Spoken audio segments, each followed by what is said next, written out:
Hey nerds, welcome to another episode of the Nerd Rundown Recap. I'm your host, Eric Hare, and with me tonight is my main man, Darren Stemple. Time bomb? Explosions.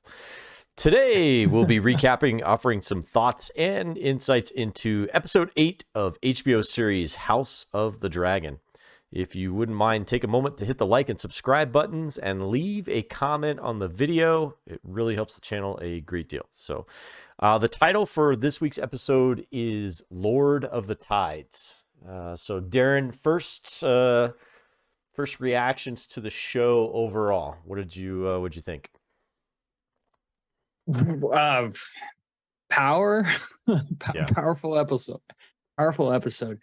The 6-year time jump was handled really well, and it's a little jarring at first. And you see some people have really gone through some 6 years, Right. But there are subtle changes, and just by the end of the episode, you saw the fuse lit a while back, a few episodes back, and that fuse has just been burning.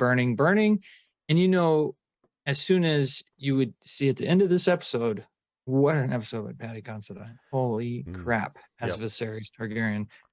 I just got a chill thinking about it. Once he dies, you knew that's when the fuses reached the demolition, and Pabui goes the Dance of Dragons from here. So Yep. Rhaenyra, we got a lot of same name stuff going on this episode. Rhaenyra, a couple episodes ago, when she said, "Oh, those should be our house words." What was it? I shouldn't have left or something. Right.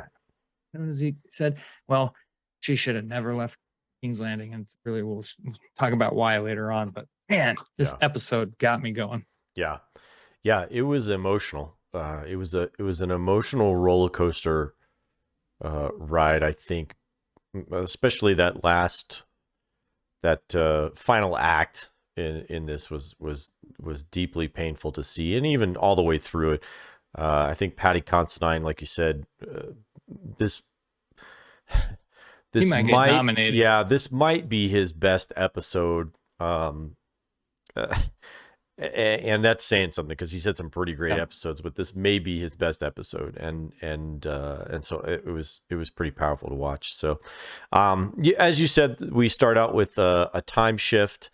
They do a good job of handling it. So with the episodes up to this point, it was pretty easy to make the jump from one to the next, because you could say, hey, we've made a big jump from this time to this time, because now Rhaenyra is a whole different actress, so she's aged up considerably in this time period. So, right. But now everybody, for the most part, is set as far as the adult characters, so really the only ones that are aging up are maybe the kids, as they kind of come along. So Aegon, basically from Alicent's Aegon, all the way down to Joffrey, I think, is really what we're going to see. Rhaenyra's Joffrey is kind of things, and we get introduced some new kids. So, but they really do a good job of just saying, hey, it's been the very opening scene. We are opening up in Driftmark, where we finished up last week with. So we start out where we finished up in Driftmark. Good segue there, right? I think I don't know what that's called. Right. So we start out in Driftmark, and we hear Lady the Princess Rhaenys say that it's been 6 years since she's seen her husband, and now word has come that he is either dead or perhaps if nothing else, severely wounded and very sick, and is on his way back to Driftmark with the rest of his crew. So they don't make it clear why he's been gone for 6 years. I think they kind of allude to it maybe a little bit later in the episode. I think Daemon says something to Viserys about there being, the Triarchy is back, and so it would seem that Corlys has been off fighting them since the events that we lost, and so it's been a little while, but now because of him, being mortally wounded, what we think is going to be mortally wounded, I wouldn't say the knives are out, but like the daggers come out for it, like already. Like his brother Vaymond is already angling. The guy's not even in the ground yet. And his brother, moving with some haste. yeah. His brother Vaymond is already, talking to the princess and saying, what's the line of succession here? I expect to be the next in line for succession. And the princess is like, wait a minute, there's really no question about the succession here. It's going to go, the king has been settled. Yeah, the king. Yeah, the king says later. Right. This has already been settled. I don't even know why we're having this conversation. But Vaymond, and kind of expand on this for me. Vaymond is, and the actor who plays him said, he's an honest guy. Like he doesn't have time to suffer fools and all that other stuff. He knows what the true score is. He knows exactly what his nephew Laenor was like, and so kind of expand on that for me. Well, he's a second brother, right? Yeah. So he's always had a fight for what he earns, right? Not what he's given. But so he said, you know what, Corlys is all about the history books. Right. I'm all about Driftwood. Right. And I believe I'm earned Driftwood because I am a legitimate Valyrian. Valyrian, yeah. And there's no question what blood flows through my veins. No question. And with Corlys's absence, who's going to challenge him? Right. Right. I mean, Rhaenys, she has some power up on that throne, and you can see it coming off of her in that scene. But he also knows what's transpired over the past 6 years over in King's Landing and how Alicent's really taken the power, and he knows that's a more powerful ally. Right. And she knows what I know, or she thinks how I think, and she'll support me. Right. So get with the program. Yeah. And you could see Rhaenys kind of shitting her pants a little. Yeah, definitely. She's got some concern. And next to her is her granddaughter, Baela. And so Baela, who is the son of Daemon, we can then her ward now. I feel like. Right. Yeah. I think she's teaching her how to rule. I think is how she's how to be a princess, how to be a queen. Yeah, she's her ward. Yeah. So we speaking of Daemon, we skip over to Daemon. We skip over to Dragonstone. Daemon's kind of like spelunking or whatever. He's like climbing through the mountains and stuff like that. Yeah, across Dragonstone. So he's down in like this pit, and he digs. We find out how he's like digging out. How you get a dragon egg is like it's a big pile of poop. That's all I could think of was that's one big pile. That's exactly what I thought about Jurassic Park. All I could hear was Malcolm. Ian Malcolm. Yep, Ian Malcolm. Just taking the glasses off. I mean, that has to be some kind dino droppings. Dino droppings. I don't have a very good impression of Jeff Goldblum, but no, but that's about as good as you could do. The droppings. That is one big pile of shit. Yep, right. So apparently that's how you dig out. So he pulls out 3 dragon eggs, and then a little bit later he's dropping them off, and he receives a raven from his daughter, saying that, hey, we've got some problems. There's a threat to we're facing a threat to Driftmark and the line of succession here. And so he goes back Vaymond to right. The letter's all about Vaymond going to right. the queen, Vaymond so going to the queen. More specific than there's a threat. Right. Yeah. Why we got to rally the troops. Yep. So we cut to the scene of Rhaenyra. We're still in Dragonstone. We cut to the scene with Rhaenyra, who's pregnant, really pregnant, and we see Jacaerys, her son Jace, is studying and struggling to learn High Valyrian, and and But Rhaenyra's, adamantly studying. he's working hard, and you can, in a very quick scene, they do a good job of kind of relaying that he's working hard to try and figure out the language. And Rhaenyra is like, hey, you've got time. This is not like you don't have to learn High Valyrian overnight, but you're doing well. So don't beat yourself up. So Daemon enters with the letter, talks to Rhaenyra about it, and that we're continuing to deal with the questions about Rhaenyra's sons and their claims to the thrones, to obviously Jace's claim to the Iron Throne, and then what would be Luke's claim to the Driftmark throne, because he stands to inherit Driftmark. So they have a conversation. Rhaenyra and Daemon have a conversation and agree that, hey, it's time to go to King's Landing. We need to go back. So they sail off to King's Landing, and they get an interesting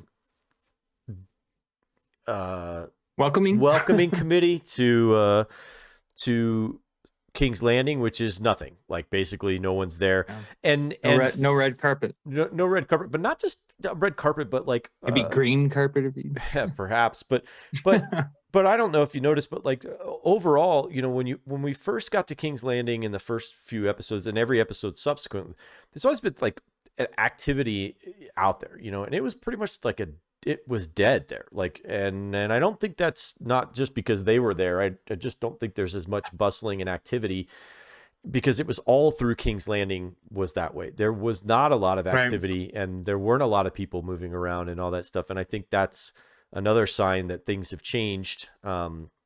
As we walk in, we see the seven, the seal of the seven, the gods of the seven, the new gods, the new gods of and so it would appear that since the events of last episode, the 6 years that have passed, that Alicent has become religious, so to speak, and has changed a lot of things inside the castle. And so Rhaenyra's like, I barely even recognize the place, with all the new decorations. Right. The tapestries are all covered up, so all the beautiful artwork that was on the walls is all now covered. And really the only thing that you see is this mark of the seven. So, yeah.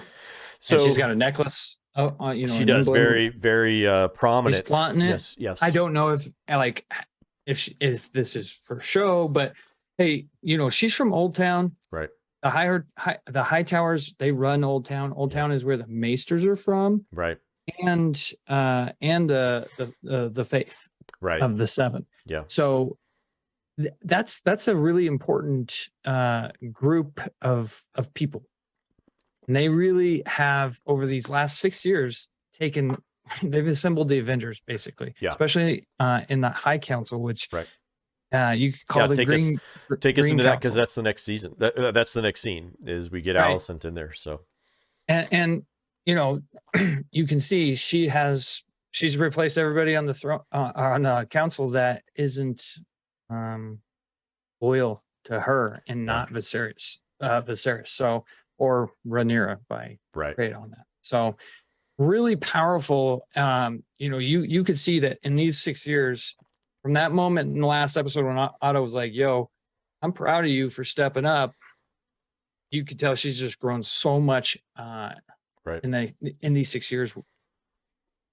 And Olivia Cook, right? That's her name? Olivia Cook. Olivia Cook. Mm-hmm. Man, she has a presence about her with just some looks. Just a looks. Yep. So she must be a mom. She must be a mom, like in real life, because moms have that. Moms have that, and wives, I guess, they have that look. They can just give you a look, and you're like, all right, I'm gonna stop talking, right, or whatever. Right.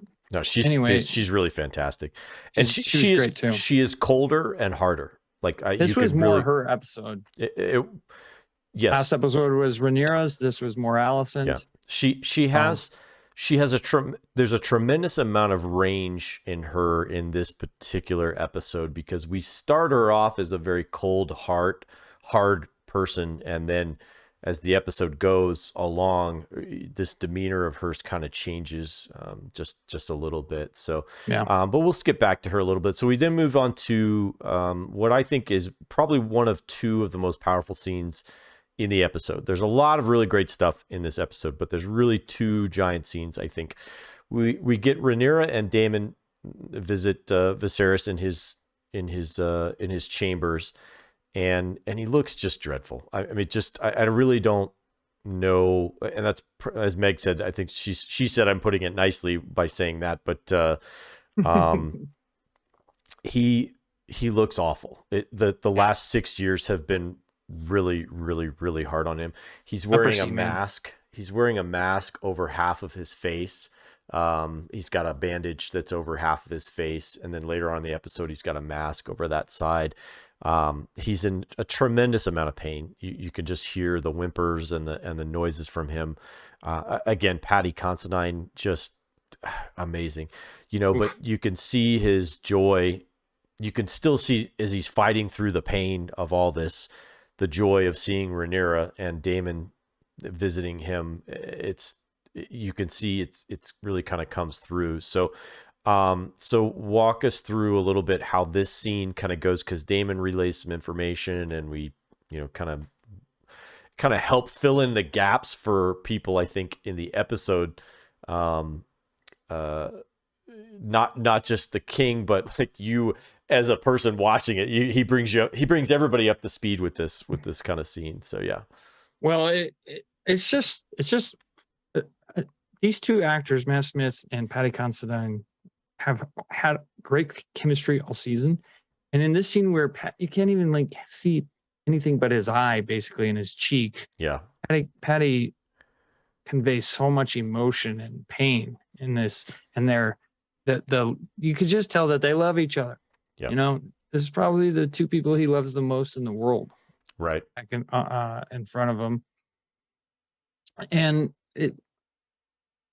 I don't know, I'm trying to remember what Daemon relayed to Viserys. So he tells him, he basically, like I said, he kind of brings everybody up to speed in this, because he says, hey, the Triarchy is back, and Viserys is like, I thought you got rid of them. He says, well, they're resurgent. They've come back, and so with that, Corlys has gone off to fight them, and kind of, and to do that, and now, right, yeah, big expositions, right, yeah.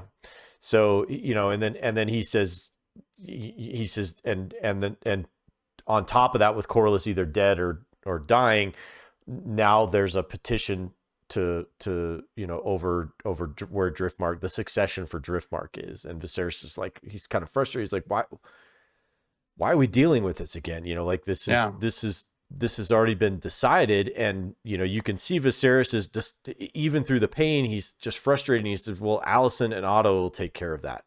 That's kind of their stuff. They've been taking care of this.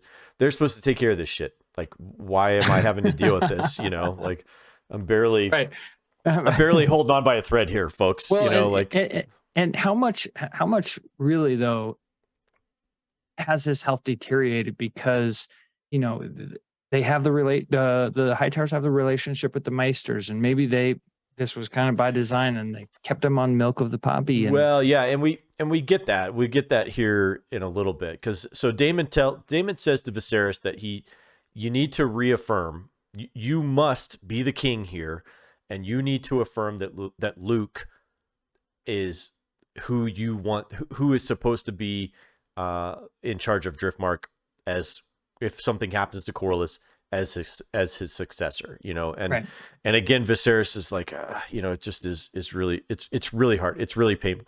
And so Rhaenyra steps in, and then she's kind of changes the subject. She says, hey, we want to introduce you to somebody. And so she has a little baby in her hand, and then behind her is a nursemaid with another toddler. And she says, I want to introduce you to Aegon. And, Aegon being the older one in the back, which is interesting because her half brother's name is Aegon also. So we're going to get Aegon the elder, and Aegon the younger. But yeah, so she named her oldest son with Daemon Aegon, and then she named her other son Viserys. And so you can just see, wow, just you could, Regal names. yeah, real, yeah, right. But you can see on his face Viserys, you know, and he even says a name fit for a name king. fit for a king. Yeah, you know, and it just the joy there that even though he's in this tremendous amount of pain, the joy that brings him, that she would name her child after him, you know, is very. It's just a great scene. And again, Paddy Considine just knocks it out. He just knocks it out of the park. But then we see the pain kind of overwhelm him. He asks for some more tea. And so Daemon hands him the cup, and then he drinks it, and then he pulls it back, and Daemon kind of looks at it and sniffs it, and then kind of gives Rhaenyra like a look, like, you know, so yeah, that goes to your point that you were just saying, that, hey, maybe his situation is not as perhaps as bad as it is, but I think we see later on that it's pretty bad, but the High Towers have used this to their advantage and kept him maybe doped up so that he doesn't have complete awareness of what's going on, and this has allowed them to kind of rule in his stead, as you can kind of see later on. In this right here. Yeah. And I'll come back to that. We'll be back to that. So that was kind of and like I said, to me, that was one of the most powerful scenes in the episode, was seeing Viserys the way he was. And then we'll kind of come back to it. There's a couple other ones, but kind of skip forward to a scene with Alicent. I'll actually pitch it to you, and you can kind of walk through the scene there where Alicent is dealing with another situation. So, yeah. So Diana is a wet nurse, or, you know, whatever they call it back then. back then. And it turns out that her dickhead of a son, Aegon, has sexually harassed, if putting that's it lightly the best, there. if not raped, if not out and out raped her. Outright. Yep. It's not, you know, explicitly said, but it's pretty much rape. So, and she's terrified. This poor girl. Holy cow. I mean, you could just tell she was scared out of her mind. Yeah. And you know, Alicent's a mother, so she feels it too. Right. Like this pain for this girl, but then she also just plays that cold queen she's become. And it really is a powerful scene for both Alicent and the girl Diana. Yeah. But then Alicent goes and confronts Aegon about it. And it's a scene where she like ends the scene by saying, "You are no son of mine." Right. And that, I mean, knowing what's coming up. Yeah. She'll take that back real quick. But yeah. You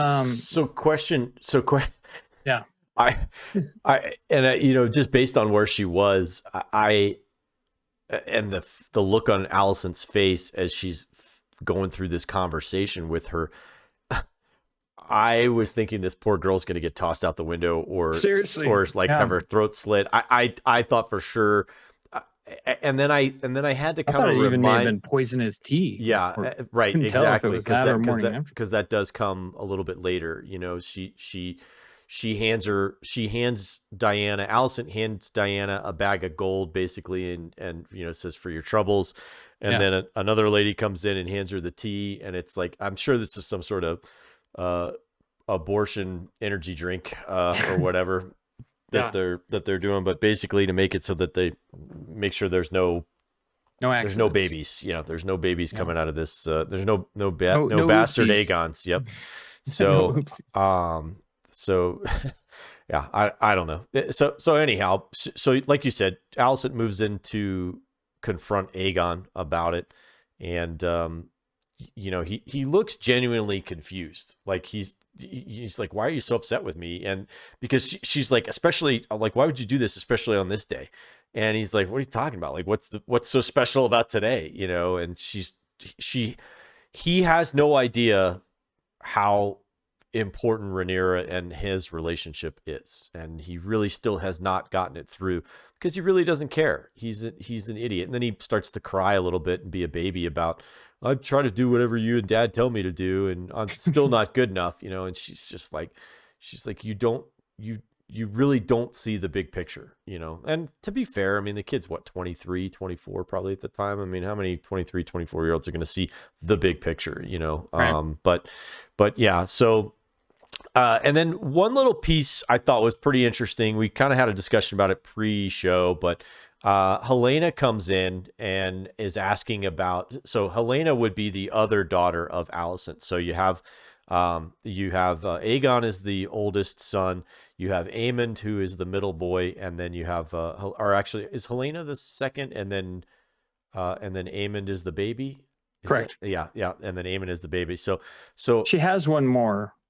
His name is she Darren. does. Yeah. Yeah. Seriously, though. Right.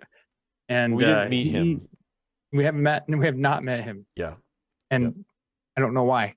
Yeah, I don't know. There was a couple people that we didn't. Yeah, there was a couple kids that we didn't meet in this particular, because this scene here actually is kind of it's a very important feature. It is very important, and it just kind of gets brushed over really very quickly. So Helena comes in and she says, "Hey, where's Diana?" You know, she's dressing the children, and so you're like, "Oh, well, whose children would those be?" And so we have to remember it's 6 years later.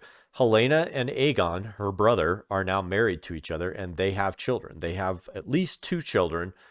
They will have 3 if they don't already. So, which I'm pretty sure that they do. They have twins, and then they have twins, Jaehaera and Jaehaerys, and then they have a third child, Maelor. Is that Maegor? Maegor.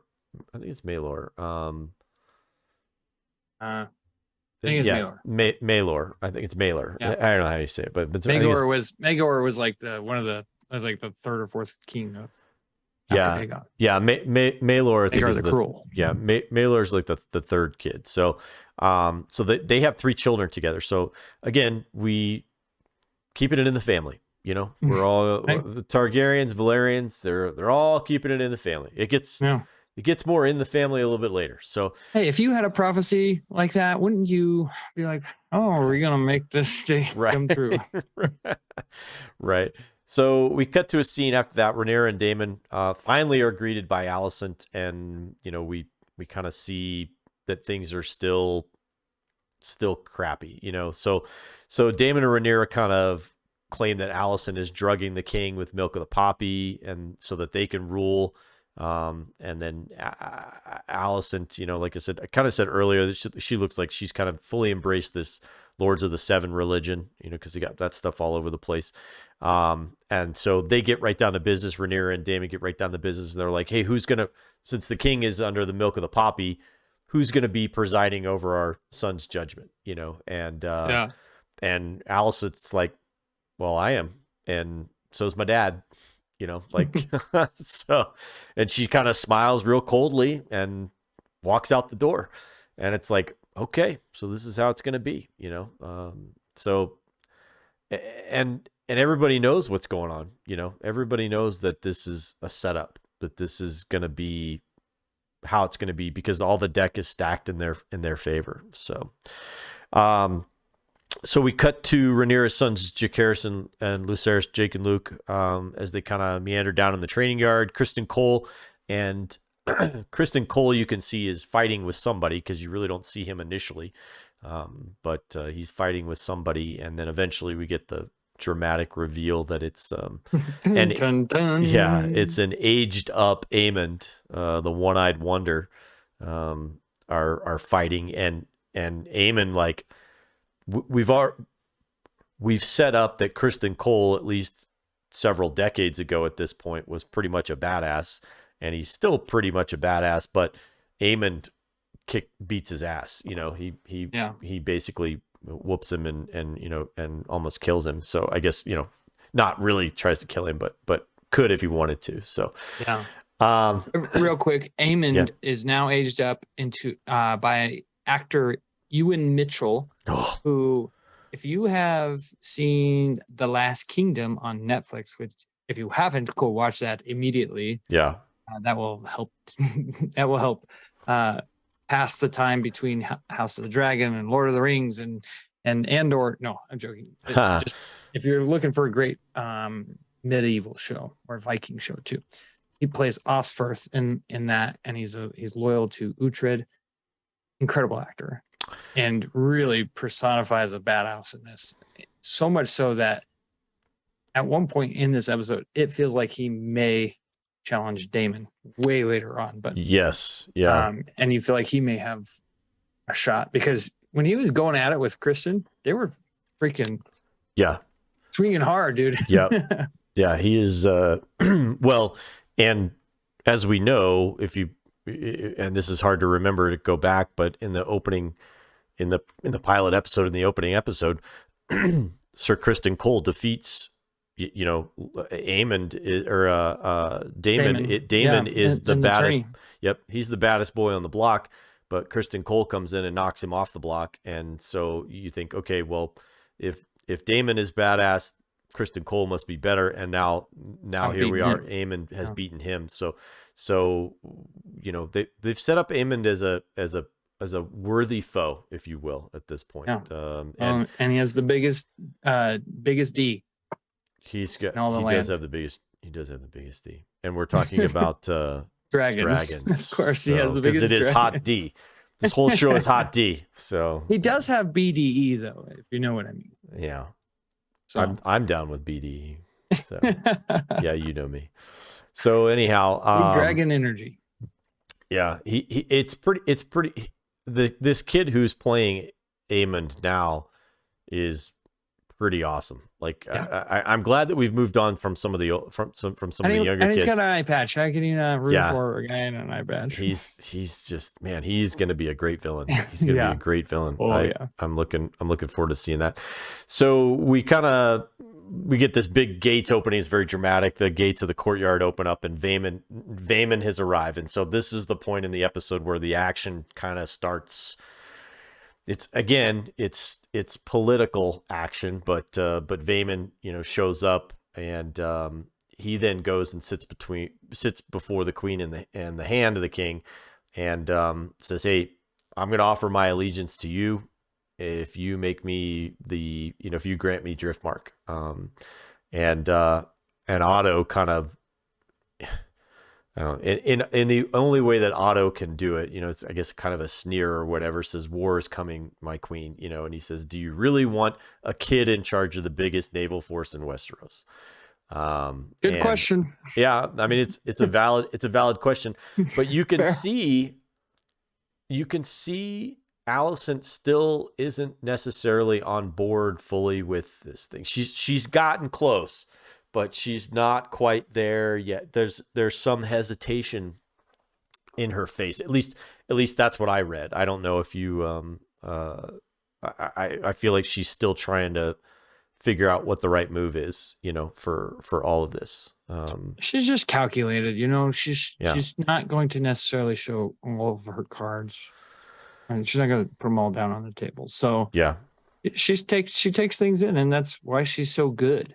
Yeah. She doesn't react. Rhaenyra kind of reacts, based off emotions and feelings, because Rhaenyra has this prophecy that right, the importance of that. So she reacts very heavily and very emotionally, because she's emotionally invested in the world. Right. While Alicent's invested in her kids and the realm, maybe. Right. So that's a little bit more of the political games that Alicent's been, as you can see, this episode is winning the political games. Yeah. Over Rhaenyra. Yeah, I think. Rhaenyra hasn't even been playing. She took her. Took her ball. She left. She took her ball and she went back to someplace else. So she hasn't even been playing the game at all. Right. And I think Alicent. I think Alicent is still searching for a way to have it all. And I think Rhaenyra, I think everybody here, except for Otto, is trying to figure out a way to have it all, as far as like the folks in the king's court. So, and what I mean by that is Alicent she doesn't want everything to fall into a war. And I think she wants to avoid that at this point. She doesn't want to have to deal with Rhaenyra and all that stuff. But she understands that she's trying to prepare Aegon for what he needs to do. But I think, like I said, I think she's still in the back of her head thinking, we can work this out. We'll figure something out. And I think Rhaenyra doesn't quite see how bad this is going to get. And I don't think anybody in this scene or anybody in this situation thinks it's going to get as bad as it's going to get. Nobody knows Except for Otto. Like, I think Otto knows. And what's really interesting to me is, with the prophecy, and maybe we can dig into it maybe a little bit later. I want to get moving on. But one of the things that I think is interesting about the prophecy is that it just says that the Targaryen, that it needs to be a Targaryen on the throne. And even if as we know, the boys are from Harwin Strong, it's still Targaryen blood that runs through their veins. That from you're a Rhaenyra. Targaryen, and that's all that matters. Is what she said a few episodes ago. Exactly. So the Targaryens are still there's still Targaryen blood there, and even if you have kids with the Valyrians are not Targaryens. They are not.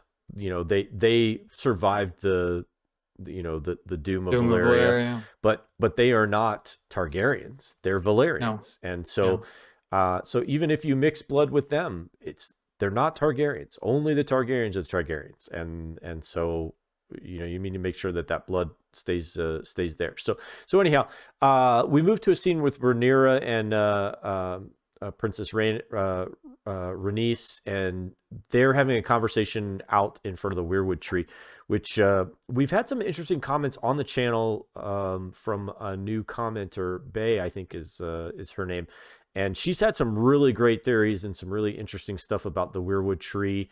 Some other stuff as far as like predictions about some other things. So pretty cool stuff there. Again, some big stuff kind of happened in front of the weirwood tree. So I don't know if this is getting fed to somebody else or whatever, but we'll see. It for sure is. There's no doubt in my mind. Yeah. There's no reason to be putting things in front of weirwood trees unless something's going to come up at some point. Yep. So Rhaenyra essentially makes an offer to Rhaenys and says, "Hey, look, if you back Luke's claim during this thing, then we can betroth both of Laena's children to both of my children. So Baela will be the queen of the Seven Kingdoms, and she'll be with Jacaerys, and then Luke and their younger daughter will rule. Rhaena is her name. I think Rhaena will rule Driftmark." And so the princess Rhaenys says she calls it a generous offer, but then kind of slides in or a desperate one, one of the two. And basically Rhaenyra's like, well, what does it matter? She kind of snaps back at her. What does it matter? It's an offer. And so Rhaenys leaves her with this, tomorrow the Hightowers are going to force you to your knees, and they're going to make the first move in this battle. And Rhaenys thinks that she's going to have to be by herself. She really is. She's on her own. And so we call this the Ray scene. Right. There's a lot of Rays in that scene. Rhaenys, and Rhaenyra. That's all right. In one scene. All in one scene. So we cut to a scene of Viserys and Rhaenyra talking in his chambers. Again, there's a kind of a thunderstorm going on in the outside, and it's a touching moment between the two of them. I really thought it was a very good moment.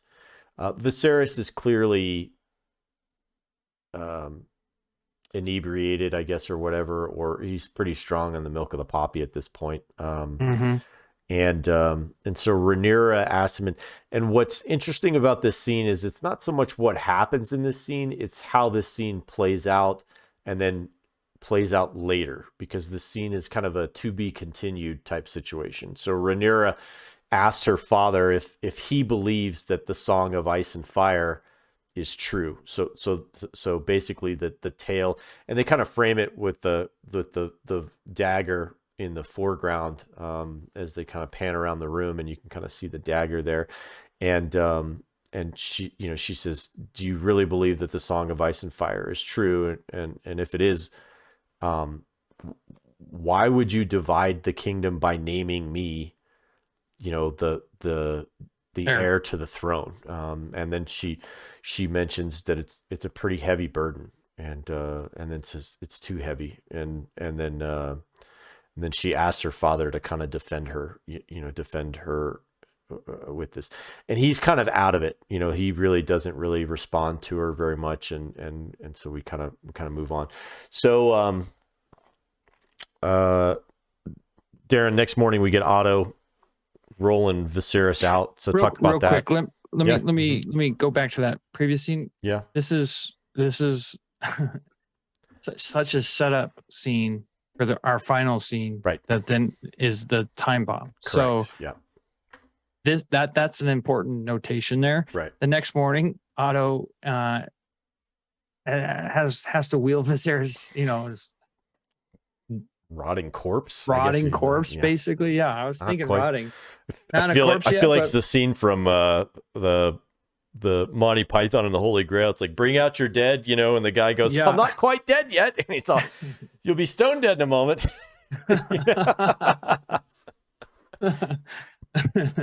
Yeah, so he wheels him, and really the important piece of the scene is Viserys is like, let's set up a dinner party. Yeah, I want a clear mind. I want to have a conversation. Yep. I think Viserys knows what's coming. He wants to speak his mind, make his last plea as grandfather. Right. And doesn't tell Otto what he's going to do next, but right. he tells him what he wants. So. Yep. And he refuses the key part of that is he refuses the poppy. Yeah, he wants a clear mind. Yep. And he refuses the poppy. So cut scene to Otto sitting on the Iron Throne. And he kind of calls everybody to order that, hey, we're going to talk about the succession of Driftmark, and that he'll listen to the petitions in the king's stead. And so everybody... I speak for the king on this matter and all other matters, right. Mother effers. Right, exactly. So what's interesting about this scene is everybody's here. The gang's all here except for Viserys. He's the only guy that's not in this particular scene. So Corlys gets up and he starts to make his petition to Otto. Rhaenyra kind of chimes in, and then Vaemond says, hey, you'll get your turn or whatever, or Otto says you'll get your turn. But and so as Rhaenyra's getting ready to go, the door opens up and in rolls the king with this, as best he can. And it's painful because it takes a long time for him to walk across that throne room floor. But then we get him to the edge of the throne, and he starts to make the climb to the chair, and he slips a little bit. One of the guards goes over to help him. He says, no, I got to do this myself, and I this scene to me was tremendously important from a character development perspective, because up to this point, the relationship that Viserys has wanted with Daemon has always been one of Viserys loves his brother, and Daemon has always coveted what Viserys has. He wants the throne. And so when Viserys kind of slips again, Daemon comes up next to him. I think that's a little bit of I want to course correct that a little. I think Daemon has always loved his brother. Oh, I don't think that. Yeah, I don't mean to say that he hasn't loved his brother, but but Daemon's ambition, to be his heir. Yeah, he wanted to be his heir. Right. Daemon's ambition was always number one for Daemon, and everything else came second. And so, Viserys slips again, and Daemon comes up alongside of him, and when Viserys sees that it's his brother helping him, he lets him, he lets him help him, and so Daemon, and as he's there, his crown falls off, and Daemon picks up the crown, and he helps his brother get on the throne, and then I thought was like a very amazing, just a tremendous moment, he gently puts the crown on top of his brother's head, and they kind of share this moment, and really to see from the first episode of the series to this episode, to see Daemon do that, I thought was very emotional and very, it kind of got me choked up because I was like, oh man, that's, Well, it was an emotional scene, but what we found out, what came out later, either the next day or the next morning was yeah, an improvised piece by Matt Smith. that's what I So the heard. crown actually did drop. Yep. Cameras kept rolling, and Matt Smith improvised the Yeah. whole pick up the crown. Yep. I'm gonna crown my brother scene. I was like, holy cow. Yeah. Right. Like that was so cool. It was good closure to Yeah. their relationship. Yeah. And then, what comes after that is Viserys is like, dude, why are we here? Right. First of all, Rhaenys has say here. Right. Yeah. And she This drops whole the bomb scene- and she says, hey, look, my husband said that he wanted Luke to take the throne, and that's pretty much it. And she takes Rhaenyra aside when it was murky if she was going to do that. But right. his presence swayed. I think swayed Rhaenyra, and the fact that he Rhaenys. and the fact that he defers to her as well, I think is probably important too, because up to this point, it's always been whatever the guys want, and he just says, hey, I'll let her speak on the matter because she knows better than anybody else. And Vaemon, basically being the kind of no nonsense guy that he is, he knows that it's all slipping away from him. If this decision gets made the way it is, it's going to be all over for him. So he basically decides to go full bore and says, hey, those kids are not Valyrian kids. I'm a Valyrian. Valyrian blood is in my blood, and those boys don't have a drop of it in there. And then he calls them out and says that they're bastards. And Matt Smith, he looks at me and goes, say it, because he almost says the bastards word, and then he holds and back. Find out. Yep. And Matt Smith, Damon is like, say it, and sure enough, and he yells it, they're bastards and she's a whore, just like that new meme coming out of the guys like with the grab. He's yeah. Like, F around. And yeah, exactly. Yep. And he does, he says it, and then all of a sudden he's yelling at the king. The king says, hey, I'll have your tongue for that. And then out of the, they cut to a scene of Vaemon, and all of a sudden Vaemon's head is in two parts, and Daemon's sword. The sound effects on that scene were so gross. Yeah. Yep. Which means they were so good. Yeah.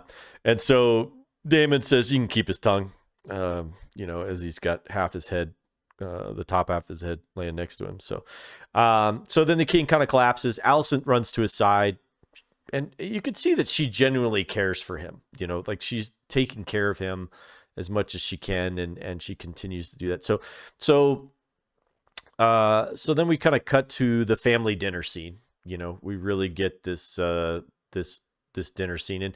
And really, I think this is probably the second or third this really is the most important episode or important scene of the entire episode, with the exception of maybe the closing one.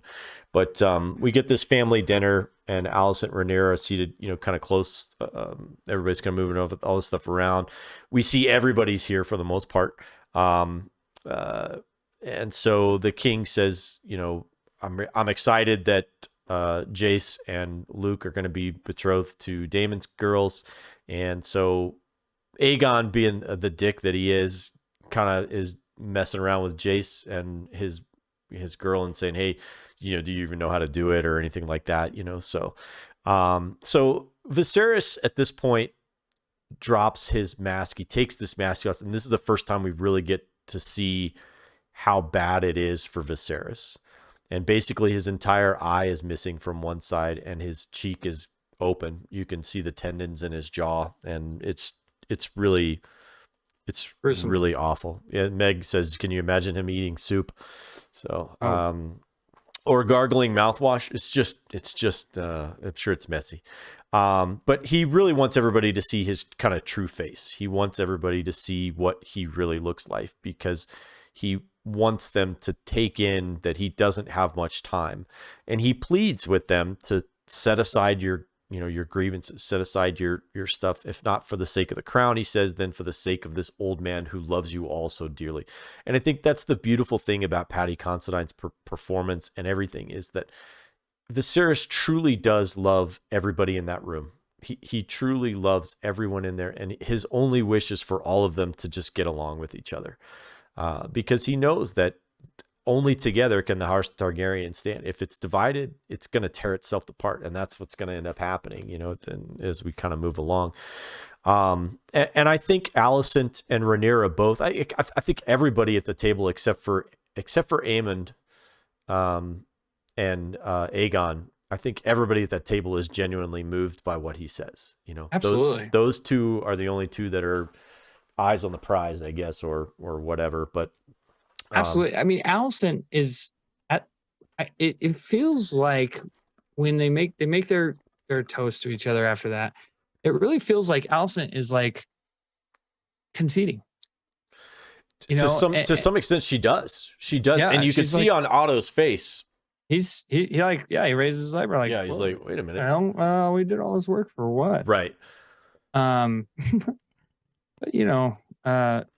we'll cover why it becomes irrelevant. Yeah. So things are a little too happy. Of course, can't have happy for too long in Game of Thrones. So Aegon of course continues to egg on Jace a little bit with the sex talk, and then Jace kind of slams his fist down at the table and stands up, and Aemon of course stands up because he is ready for the fight. Like, he just wants to get this thing going. Like, it just is a matter of time for him. And Jace kind of diffuses the situation, and he kind of taps him on the shoulder a little bit and is like, you know what, I want to toast to you guys. I want to toast to Aegon and to Aemon and to Helena, and says, hey, he really is kind of the bigger man. Meg was she made a comment that Jace is definitely the bigger man, and the more I would dare say kingly, like the more kingly response to this. He's more of a well-balanced person. Whereas Aegon is not a well-balanced person and not a good person. Well, and I think that's what was important about the scene where he was learning Valyrian. It was a scene where you can empathize with him. Yeah. Because you can empathize with studying hard and wanting to be good at something and wanting to make your parents proud. You can empathize with that. Right. Empathize with a rapist, and a freaking psycho. Right. Well, not only that, does Aegon even know, or Aemond, do they even know High Valyrian? Oh yeah, right. We don't. I wouldn't be surprised if they do, but I don't know. That's a really good question. Yeah, I don't know, because maybe they have Targaryen blood, but doesn't make them Targaryen because they're Hightowers. They still have to learn it. Right. They're to me, they're more Hightowers than they are Targaryens. And that's the juxtaposition between these two families is yes, it may be it may be strong blood inside those boys, and they may have dark hair, but they're being raised as Targaryens, and Aegon and Aemon are being raised as Hightowers. And so it's kind of interesting. See if that matters. It may not, but as things kind of play out, we'll see. Well, it does in the end. Actually, it does in the end, because there's another set of kids that we'll kind of talk about here in a little bit, and they're the ones who really are the ones who matter. But so Jace kind of diffuses the situation, and then Helena stands up, and she before she stands up, and this is one of the things that I thought was very, very interesting here. She mutters something under her breath that says, "Beware of the beasts beneath the board." So Jace gives his toast, and then as he's kind of sitting down, she mutters to herself, "Beware of the beasts beneath the boards." And then she stands up and offers a toast to Baela and Rhaena, and she says something. What does she say along the lines of, "He'll mostly ignore you except when he's drunk." So we've kind of talked about her a little bit, that there's more to her than meets the eye. I'll just say that she is much more important than people give her credit for. So I'll toss it to you, Darren, because the next scene with Aemond is pretty important. It's really important. So they bring in a pig, which is a callback to the pink dread, pig right scene, which was kind of like Aemon's like awakening, like, okay, I need to get my SHIT together, and blah, blah, blah, blah. So he actually laughs it off, and he makes a toast, and he it's a kind of a passive aggressive toast in the sense where he's complimenting them in a way that makes it feel like you don't actually believe that. And then he says, "And you're strong." Yeah. And obviously it's a play on words because Right. he's calling him strong. And it really means, Arwen Yes. strong. So big slap in the face. Jace is like, "Say it again." Yeah, because because after let's actually rewind just real quick because after Jace gives his speech and then after Helena gives her toast, Viserys asks for the music to be played. He says, "Hey, let's have some music," and so as you can kind of see, he's watching what's happening. Viserys is watching what happens. Jace gets up and he takes Helena's hand and they start dancing together. And so Viserys is watching this, and Alicent is happy. Rhaenyra is happy. She's talking with Daemon and they're having a good time. Everybody at the table is having a good time with the exception of Aemond and Aegon. Both of them are kind of sour pusses, I guess, or whatever. But for the most part, even Otto is enjoying watching his daughter dance with Jace. They're having a nice time together. And so this is Viserys's last images of his family together, and then he starts to kind of collapse and gets kind of carried away. And so this is his last, and I have to think that this makes him happy that his family is happy and they're together and all this stuff. And so this is his last scene with them together, and this is how he leaves his family, because he gets carried away. And so then the very next scene is what you were saying, where Aemon gets up and kind of gives his toast after the pig gets landed on there. And I thought to myself, Jace, the younger, he's still a kid. He's still not, I want to say he's probably 13 or 14 or whatever. Cause I think he's 15, 16, 15 or 16, but he's still a kid. I mean, even Luke is still a kid, yeah, for sure. Luke is like 17 and Aemond is like 21, I think at this point. I think he's like 21 or 22. So that's a big difference in age. From 17 to 21, there's a lot of maturity that kind of goes into a person. And even from 14 or 15. So when the pig comes out, the kid kind of laughs at it because it's parked right in front of Aemon. And he goes, "Oh, I think he's just kind of laughing because he's like, hey, I remember when we did that pig thing." That's what he's thinking in his head. I don't think he's thinking anything malicious, but Aemon takes it as just another, it's a slight, against him, that whatever. So then, yeah, like you said, he does the toast where he's calling him strong and all that stuff. And then what happens next? A kind of a fight kind of breaks out. Yeah, it's just a fight. I mean, it's just kids fighting at that point. I mean, young boys fighting. And then Daemon. And it's Daemon that breaks it up, and everybody, and that's the point where Aemon's like, should I see which Daemon I've got in front of me? Right. Ultimately, he says no. In kind of drama, we move to Rhaenyra and Alicent. Yeah. Kind of saying their goodbyes. It's a sweet moment. It's the last sweet moment these two will have together ever. Yeah. And she and Rhaenyra says, "I'll return on Dragonback." Yeah. Which we can continue this. Which is true, actually. She will return on Dragonback. Right. Just under different circumstances. Right. So right. And so she raps, Alicent raps at him and she says, "The king and I would like that very much," and it is a tender moment between Rhaenyra and Alicent, and the last tender moment that they'll have with each other. So then we cut to the last scene, and I'll let you run through that. The last scene is Alicent and the king. It's just a big misunderstanding. I mean, first of all, Viserys, he's old, he's dying. He doesn't understand who's in front of him. He thinks it's Rhaenyra.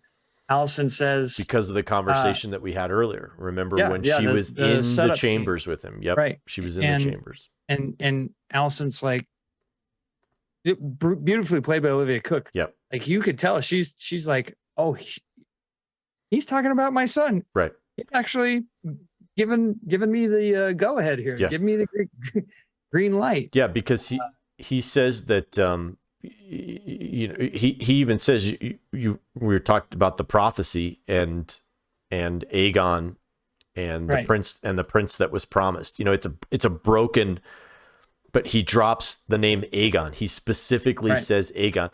She thinks he means her Aegon. Yeah, exactly. That's what I was saying. Like, yeah, total misunderstanding. Right. And there's just too many Aegons. It's like Muhammad. Muhammad is the most common name in the world. Right. Aegon now has taken over in King's Landing, at least in Westeros, in all of Westeros. It's the Muhammad of Westeros. There we go. He's dead. Let me guess. Your middle name is Aegon, right? Yeah. And so that leads into Viserys. Oh man, I'm gonna miss Paddy Considine. Yeah. He is being taken away by the stranger. Yeah. Who's one of the gods, one of the 7 gods, and he's thinking of Emma, Aaron, his original wife at this moment, and maybe the stranger, appears to you as who you love the most, or who you would like to see at that moment. So it's such a touching. It's like a real emotional, touching last few moments. You could just feel the pain. The way Paddy Considine just is like, and the way the way he hurts to breathe. Yeah, it hurts to breathe. I mean, he's. I think doesn't he say no more pain? He says I think he says my love at the very maybe before that's that. the last thing he says, but I think he does even say he's like, no more. All right, I'm good. Yeah. I had my last moment with my family. Right. It's just like that happy grandpa. He's sitting there and he's like at the last family reunion. He's looking around. He's like, yep. Legacy. So. Yeah. And like I said, that last scene prior to Aemon doing prior to him leaving, as far as he knows, it's a happy ending. Everybody is getting along, and it's exactly what he envisioned. It's exactly what he hoped for. Was this reconciliation, and so when he dies, Viserys dies a happy man, and like if he dies, he dies. Right. But he's got his hand, he again, Paddy Considine, the way he raises his hand like that, and he just says my love, and then he kind of takes that last breath, and you see that tear come down from his eye. It's just a powerful episode, powerful stuff, and the sparks fly next week. Yeah. Things kabooey. Yep. things go. Welcome to the dance, people. Yeah, right. Yeah. So, but yeah, all in all, great episode. Another amazing fantastic episode. Yep. Another amazing fantastic episode. So, looking forward to episode 9. We got 2 left, 9 and 10. And it sounds like I read something earlier today from George R.R. Martin said that it sounds like 4 seasons. I know for sure we've got a second season already, but I did not see that. But they are looking at 4 seasons for this particular show, which I think is great. I think it's great. I think they've got enough content for 4 seasons, and don't get into the same situation that we got into with Game of Thrones, where they didn't really know where to go towards the end, and they were just kind of making it up as they go along. They've got a good story. Yeah, they got a great story. They got to figure out a way to kind of wrap it up, put a bow on it. But 4 seasons is what we're looking at here. So, and we should get the Jon Snow show in between these seasons. Most likely, yeah, we'll definitely start seeing that. So that came out. Came out. I think last week. Oh, nice. Okay. I must have missed that, but yeah, that's great. It's great. So cool. Well, thanks, brother. Love your commentary as always. I always enjoy laughing with you and having a good time. So, but your Game of Thrones knowledge is without question. So it's brushed up. Yeah, you're doing well. And you're really bringing me along. I love it. So, well, anyhow, thanks everyone for listening. If you haven't, subscribe to the channel, give us a thumbs up, comment below. Lots of theory stuff bouncing around. If you don't want to comment, text me, if you know my number, text me, or send me an email, give me a call, whatever. We'll talk about it. Maybe we'll talk about it on the show and stuff like that. So anyhow, that being said, everyone have a good one, and we'll catch you in the next episode. See ya. Bye. This is for you, more deuces. Come on, man.